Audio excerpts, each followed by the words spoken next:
Himachal Pradesh assembly इंतखाबात की तारीखों का ऐलान। रियासत की 68 असेंबली सीटों पर 12 नवंबर को एक ही मरहले में डाले जाएंगे वोट। 8 दिसंबर को होगी वोटों की गिनती।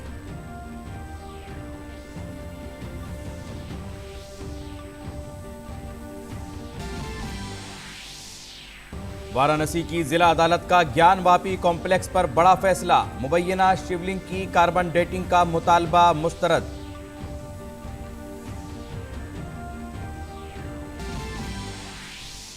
सदर जमहूरिया द्रौपदी मुर्मू ने आसाम में हुकूमत और सड़क ट्रांसपोर्ट और शाहराहों, पेट्रोलियम, कुदरती गैस और रेलवे की मरकजी वजारतों के मुख्तलिफ प्रोजेक्टों का किया आगाज।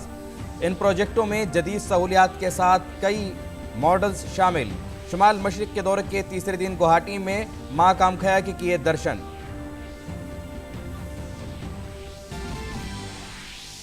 वजीर दिफा राजनाथ सिंह आज नई दिल्ली में नेशनल वॉर मेमोरियल कॉम्प्लेक्स में एक वेबसाइट मां भारती के सपूत का करेंगे आगाज। वेबसाइट के जरिए शहरी मुसल्लह अफवाज के वार कैजुअल्टी वेलफेयर फंड में डाल सकेंगे अपना हिस्सा। शहीद फौजियों के अहले खाना को मिलेगी मदद।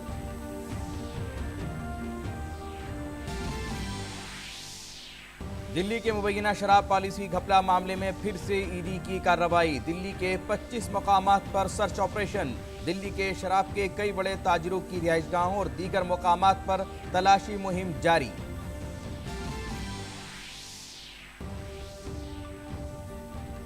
पटना के एक बड़े बिल्डर और होटल कारोबारी के कुल 31 ठिकानों पर इनकम टैक्स और ईडी ने की छापेमारी। मालूमात के मुताबिक छापों का दायरा पटना के कई ठिकानों के अलावा नोएडा और झारखंड तक। अहम दस्तावेजात के साथ बहुत सी नकदी बरामद।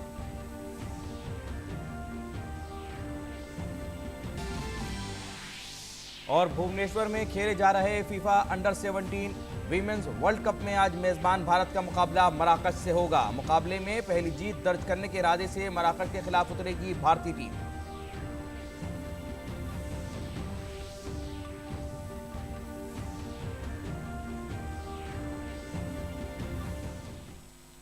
नाज़रीन आदाब, खबरनामे में आपका इस्तकबाल है और अभी तक की अहम खबरों के साथ मैं मोहम्मद नौमान।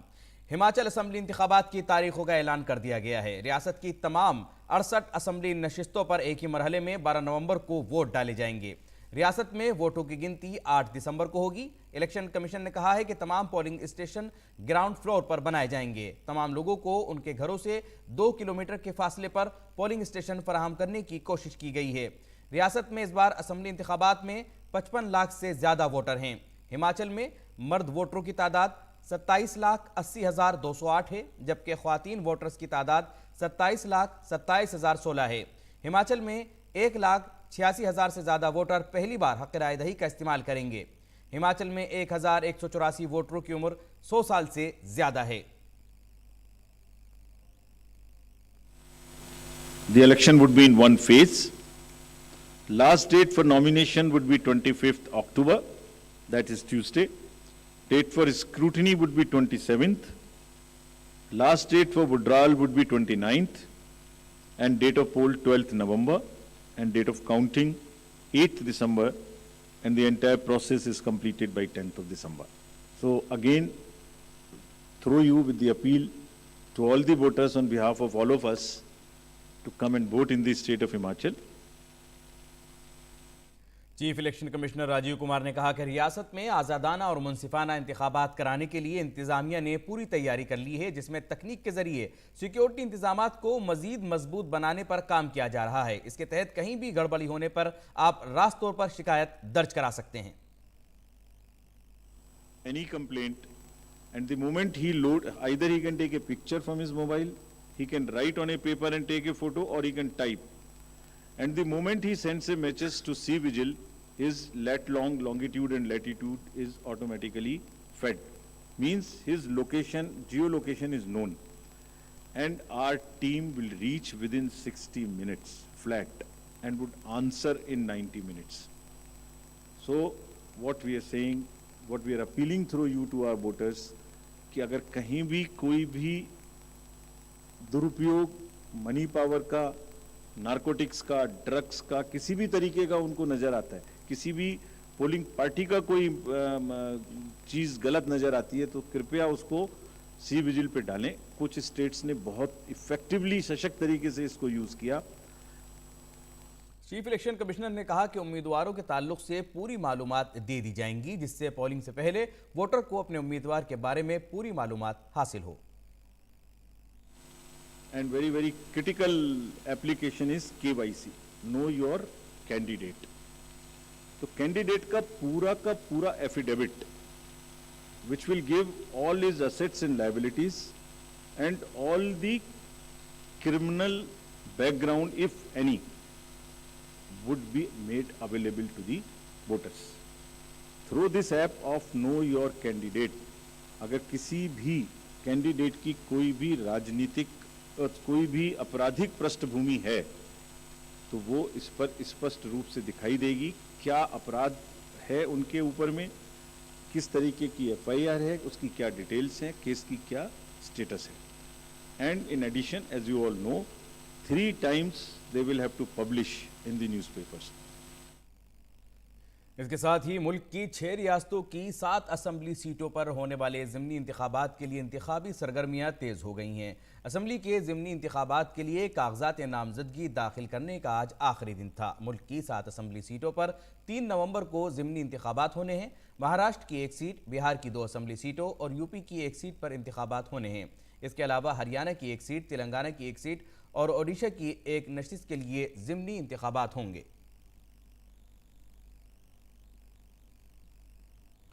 ज्ञान वापी मस्जिद मामले में वाराणसी अदालत ने मस्जिद अहाते में कार्बन डेटिंग और शील्डिंग की साइंसी जांच के मुतालबे वाली हिंदू फरीक की मांग को मुस्तरद कर दिया है। अदालत के इस फैसले पर हिंदू फरीक के वकील ने कहा कि अदालत का जो भी हुक्म है वो हमें कबूल है। इसके अलावा उन्होंने कहा कि हम फैसले के खिलाफ हाई कोर्ट भी जाएंगे।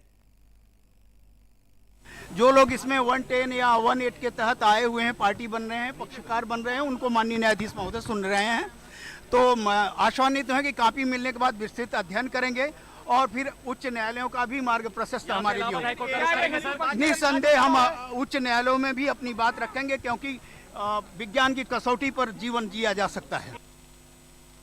CICA चूटी इजलास में पाकिस्तान के जरिए उठाए गए जम्मू कश्मीर मसले पर वजारत खारजा के तर्जुमान अरिंदर बागची ने कहा कि भारत पाकिस्तान के साथ तालमेल चाहता है, लेकिन ये एक दोस्ताना माहौल में होना चाहिए। उन्होंने कहा कि पाकिस्तान को पहले दहशतगर्दी को खत्म करना होगा। We have made it pretty clear what our position is on terrorism emanating from Pakistan, and of course we want normal relations with Pakistan is a statement that we've always said, but it has to be in an atmosphere that's conducive and that free from terrorism. I think that part is pretty well known. I don't need to really get into it in detail. इसके अलावा Australia में भारतीय तालिब इल्म को कई बार चाकू मारने के वाक़यात पर वजारत खारजा के तर्जुमान ने कहा कि उन्हें वाक़ये की जानकारी है। उन्होंने बताया कि तालिब इल्म अस्पताल में है और उसका इलाज जारी है। राजधानी कैनबरा में भारतीय हाई कमीशन अफसरान से राब्ते में है। हमारी ये जानकारी है कि मतलब वहाँ पे अभी वो अस्पताल में है, ट्रीटमेंट चल रहा है उनका। हमारे जो हाई कमीशन है कैनबरा में और कॉन्सुलेट सिडनी में है, ये उनके मतलब लोकल अथॉरिटीज़ के साथ क्लोज टच पे हैं और उनके फैमिली के साथ भी यहाँ पे हम कांटेक्ट में हैं। आई थिंक और हमारे कुछ आई थिंक एक ऑफिशियल सिडनी में अस्पताल में भी जाके उनको मिल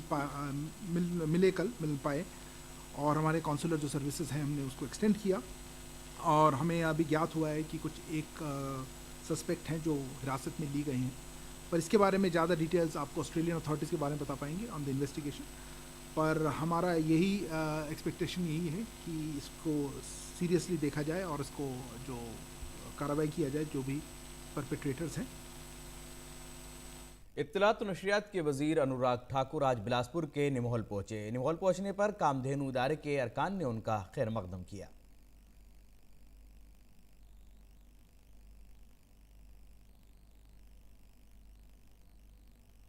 सदर जमहूरिया द्रौपदी मुर्मू ने आज आसाम में वर्चुअल तरीके से कई तरक्याती मंसूबों का इफ्तिताह किया और संग बुनियाद भी रखा। सदर जमहूरिया ने सिलचर के मोयनार बाढ़ में इंडियन ऑयल कॉरपोरेशन लिमिटेड के रेल फीड पेट्रोलियम जखीरे के डिपो और सिलचर को बदरपुर और गोहपुर को होलुंग से जोड़ने वाली कौमी शाहराहों का भी इफ्तिताह किया। द्रौपदी मुर्मू ने मेघालय और नागालैंड को जोड़ने वाली एक मुसाफिर रेलगाड़ी को रवाना किया। ये गाड़ी नागालैंड के शोखोदी से गुवाहाटी होते हुए मेघालय के मेहंदी पाथर के दरमियान चलेगी। इसके अलावा सदर जमहूरिया ने चाय के बागात वाले इलाकों के लिए 100 मॉडल सेकेंडरी स्कूलों, 3000 मॉडल आंगनबाड़ी मराकज और गुवाहाटी के नज़दीक आगेथोरी में एक जदीद कार्गो और कोचिंग टर्मिनल का संग बुनियाद भी रखा।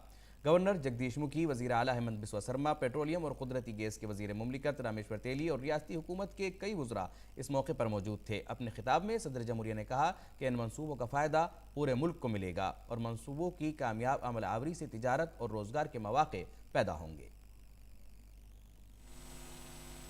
देश भर में माल ढुलाई और लोगों की आवाजाही को और अधिक सुगम बनाने के लिए लगभग 35,000 किलोमीटर सड़क इंफ्रास्ट्रक्चर को ज़्यादा प्रभावी और मजबूत करने की महत्वाकांक्षा की योजना है। इसमें असम तथा पूर्वोत्तर क्षेत्र का हिस्सा 5,000 किलोमीटर का है। सदर जमहूरिया ने कहा कि मरकजी हुकूमत की शुमाल मशरिक रियासत में रेल कनेक्टिविटी पर खुसूसी तवज्जो है। केंद्र सरकार का असम सहित सभी पूर्वोत्तर राज्यों में रेलवे कनेक्टिविटी पर विशेष ध्यान दे रहे हैं। इसी यात्रा को आगे बढ़ाते हुए आज मुझे गुवाहाटी से नागालैंड के शोखोदी और मेघालय के मेहंदी पाथर तक ट्रेन को फ्लैग अप करने विशेष प्रसन्नता हो रही है। नायब सदर जमहूरिया जगदीप धनखड़ गुजरात के दौरे पर हैं। नायब सदर जमहूरिया ने आज साबरमती आश्रम का दौरा किया। इस मौके पर उन्होंने साबरमती आश्रम तहफ़्फ़ुज़ और यादगार ट्रस्ट में महात्मा गांधी के मुजस्समे पर गुलहाए अकीदत पेश किए। साइंस और टेक्नोलॉजी के मरकजी वजीर मुमलिकत जितेंद्र सिंह ने आज CSIR की हुसूलियाबियों पर एक प्रेस कॉन्फ्रेंस की। इस मौके पर उन्होंने कहा कि CSIR ने बहुत सारी नई टेक्नोलॉजी तैयार की हैं। उन्होंने कहा कि ख़ास तौर पर कोविड के दौर में CSIR ने कलीदी किरदार अदा किया था। We have a whole galaxy of 37 laboratories, each of them dedicated to different themes. Each of our laboratories has been successful in distinguishing itself in one or the other way. Like, for example, as she was mentioning, the drone came from Bangalore, the heliport technology came from Hyderabad, the Aroma mission and the Purple Revolution came from Jammu, the first hydrogen fuel bus came from Pune, the steel slag, what she was referring to for the road construction frame, from your Delhi laboratory. I think another major achievement was that the traditional knowledge digital library has now been made accessible and open to the other stakeholders as well, which was earlier on limited only to the patent holders. उमूर ख़ारिजा की वज़ीर मुमलिकत मीनाक्षी लेखी ने Kazakhstan में caeca conference में पाकिस्तान के कश्मीर राग अलापने पर पड़ोसी मुल्क की सख्त सरजनिश की है। इस मौके पर लेखी ने वाज़े तौर पर कहा कि पाकिस्तान आलमी दहशतगर्दी का मरकज़ है और इसे कश्मीर पर तबसरा करने का कोई हक़ नहीं है। लेखी ने पाकिस्तान को दहशतगर्दी के अपने बुनियादी ढांचे को बंद करने की तलकीन की। उन्होंने कहा कि वो भारत की अक़लियतों के लिए अपना रोना बंद करे और अपने घर में झांके। It is unfortunate that Pakistan has again chosen the path of reckless use or misuse of Sika platform to propagate false and malicious propaganda against my country and distract from the theme and focus of today's discussions and cooperation amongst member states. The Union territories of Jammu and Kashmir and Ladakh have been and will remain an integral part of India. Pakistan has no locus standi to comment on India's internal affairs. Pakistan's remarks today constitute gross interference in India's internal affairs, sovereignty and territorial integrity, which is inconsistent with the Sika Declaration on the Principles Guiding Relations between Sika Member States of September 1999. Pakistan is the global epicenter of terrorism and continues to be the source of terrorist activities, including in India. मरकजी वजीर स्मृति ईरानी ने गुजरात इंतखाबात से कबल दिल्ली के वजीर आला अरविंद केजरीवाल और आम आदमी पार्टी पर जुबानी हमला किया है। स्मृति ईरानी ने कहा कि आम आदमी पार्टी के लीडर गुजरात में सियासत चमकाने के लिए वजीर आजम के खिलाफ जाती इल्जामात का सहारा ले रहे हैं। उन्होंने कहा कि अरविंद केजरीवाल के हुक्म पर आम आदमी पार्टी के लीडर सियासत के लिए गुजरात और वहां के लोगों के जज्बात से खेल रहे हैं। अरविंद केजरीवाल भली भांति जानते हैं कि उनके गुजरात के ये नेता हिंदू समाज का अपमान करते रहे, मंदिर में महिला की भूमिका पर मर्यादा से परे हटकर टिप्पणियां देते रहे और अब आम आदमी पार्टी के इस नेता ने प्रधान सेवक की 100 वर्षीय मां का अपमान मात्र इसलिए किया क्योंकि वो अपनी राजनीति चमकाना चाहते हैं। आम आदमी पार्टी गुजरात के चुनाव में ध्वस्त होगी, ये संकल्प गुजरात और गुजरातियों का है। दिल्ली हुकूमत की 2021-22 की आबकारी पॉलिसी के तहत अंजाम दिए गए मुबैना घपले के मामले में ईडी ने जुमे को फिर से छापेमारी की। इत्तला के मुताबिक माली खुर्दबुद से मुतालिक जांच के तहत ईडी के अफसरान ने राजधानी दिल्ली में कम से कम 25 ठिकानों पर सर्च ऑपरेशन चलाया। यह सर्च ऑपरेशन दिल्ली के कई बड़े शराब कारोबारियों की रिहाइशगाह और दीगर ठिकानों पर चलाया गया। घपले के इल्जाम के बाद दिल्ली की आम आदमी पार्टी की हुकूमत ने आबकारी पॉलिसी 2021-22 को वापस ले लिया था। अफसरान के मुताबिक जिन अहातों की तलाशी ली गई है वो शराब के ताजिर और अलॉटमेंट से मुताल्लिक निजी इदारे हैं। ईडी इस मामले में अब तक कई मकामात पर छापे मार चुकी है और इसने शराब कारोबारी और शराब बनाने वाली कंपनी इंडोस्प्रिट के एमडी समीर महेंद्रो को गुज़िश्ता माह गिरफ्तार किया था। माली खुर्दबुर्द का यह मामला सीबीआई की जानिब से दर्ज की गई एफआईआर से मुताल्लिक है, जिसमें दिल्ली के नायब वज़ीर आला मनीष सिसोदिया और दीगर को मुलजिम बनाया गया है। दिल्ली के लेफ्टिनेंट गवर्नर वीके सक्सेना ने दिल्ली आबकारी पॉलिसी 2021-22 की अमलावरी में मुबैना बेज़ाब्तगियों के ताल्लुक से सीबीआई जांच की सिफारिश की थी।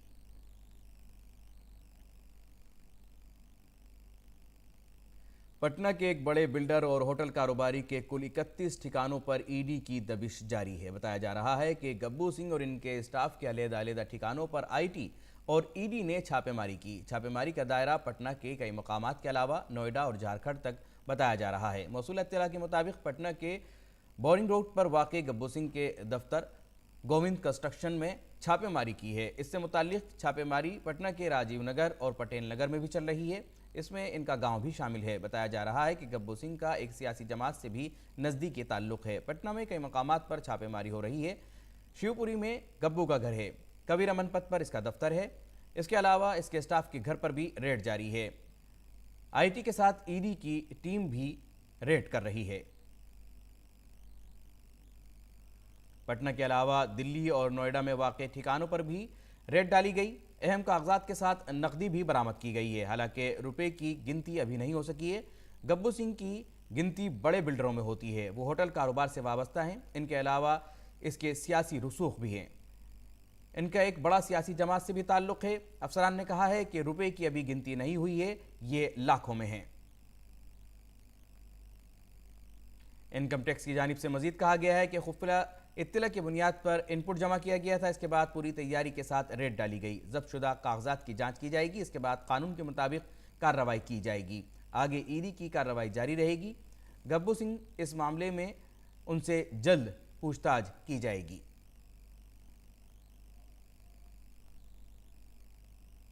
और दिल्ली के दीनदयाल उपाध्याय मार्ग पर वाक़े बीजेपी के दफ्तर में एक अहम वर्कशॉप का इनेकाद किया गया। ये वर्कशॉप बीजेपी के मुल्क भर में रियासती दफ्तरों के इंचार्ज और दफ्तरों के जिम्मेदारान के लिए मुनक्किद की गई है।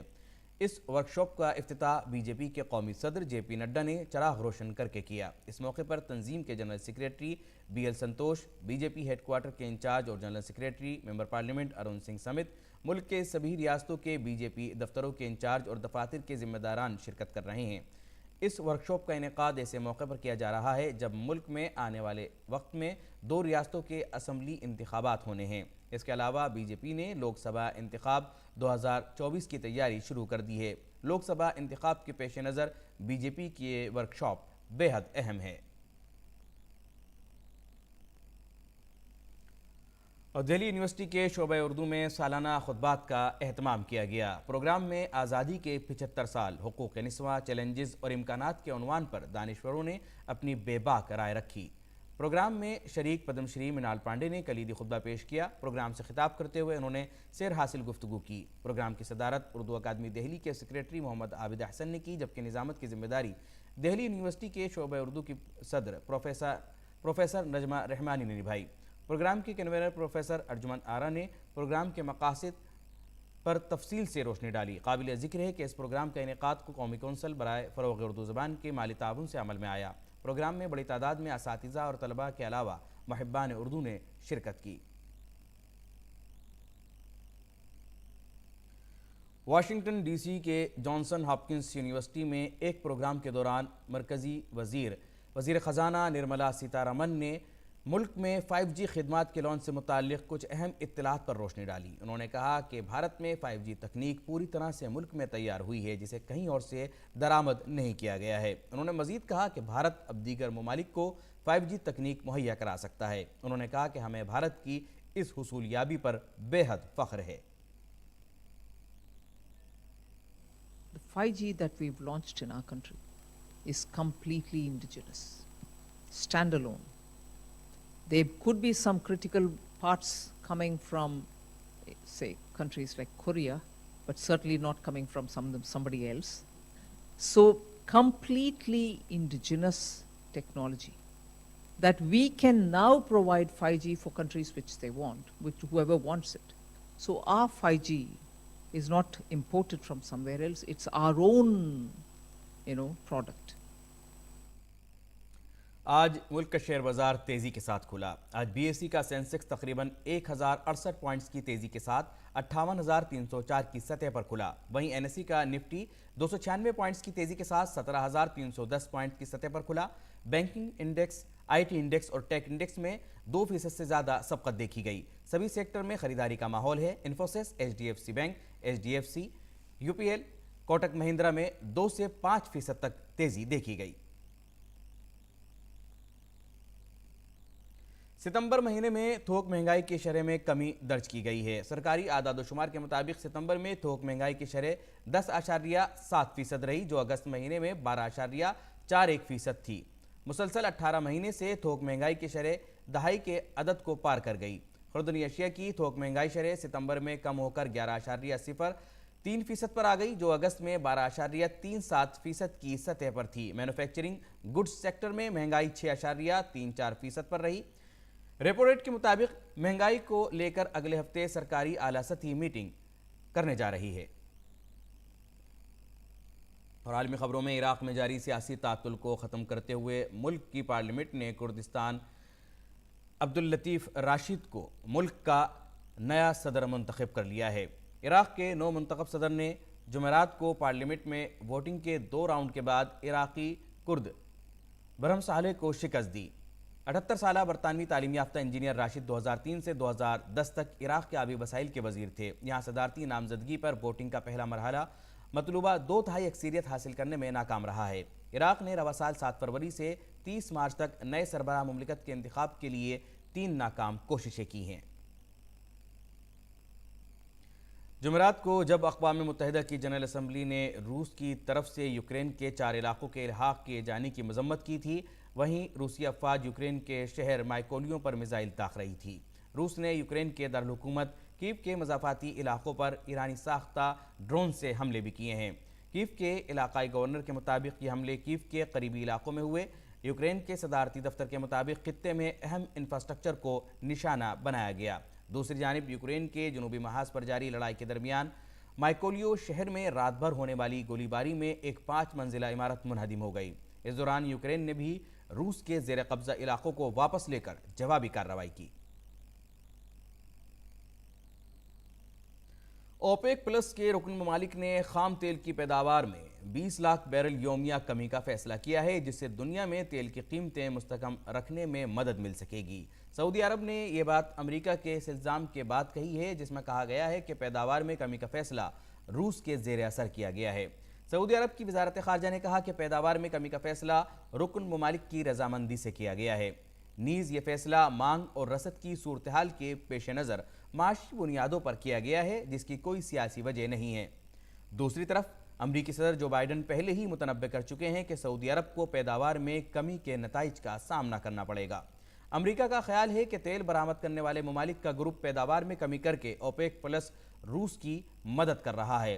पैदावार में कमी की वजह से दुनिया में खाम तेल की कीमत बढ़ेगी। इसका फ़ायदा रूस को होगा, जो सऊदी अरब के बाद तेल पैदा करने वाला दूसरा बड़ा मुल्क है।